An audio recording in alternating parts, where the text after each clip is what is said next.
Satlantas Muara Enim bakal ngadepi arus balik yang meningkat sampai 80% pas arus balik H+5. Mengingat kondisi Sudem diberlakukannya bebas mudik dan dibukanya untuk uji coba jalan tol Palembang Prabu Mulih pas Lebaran tahun ini.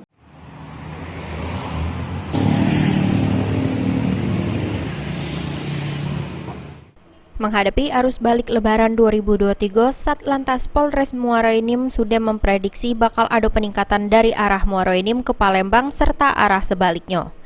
Diduga penumpukan kendaraan bakal terjadi di perlintasan rel kereta yang ada di beberapa titik.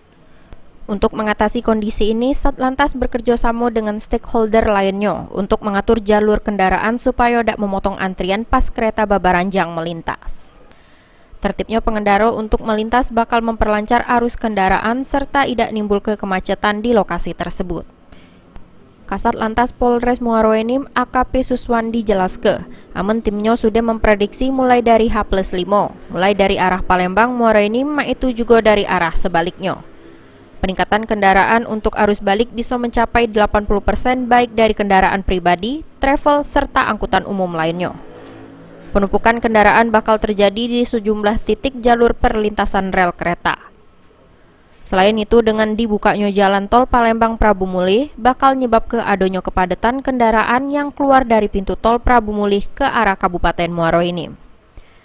Kepadatan arus balik diperkirakan di plus 4-5. Kemungkinan karena ini sudah bebas masyarakat untuk mudik, mungkin sampai dengan 70-80%. Dihimbau kepada pengguna jalan baik masyarakat yang laku ke balik mudik Lebaran serta masyarakat setempat yang laku ke aktivitas di jalan lintas tengah Sumatera supaya tidak motong serta ngambil jalur kendaraan lain supaya tidak terjadi kemacetan terutama di titik perlintasan rel kereta.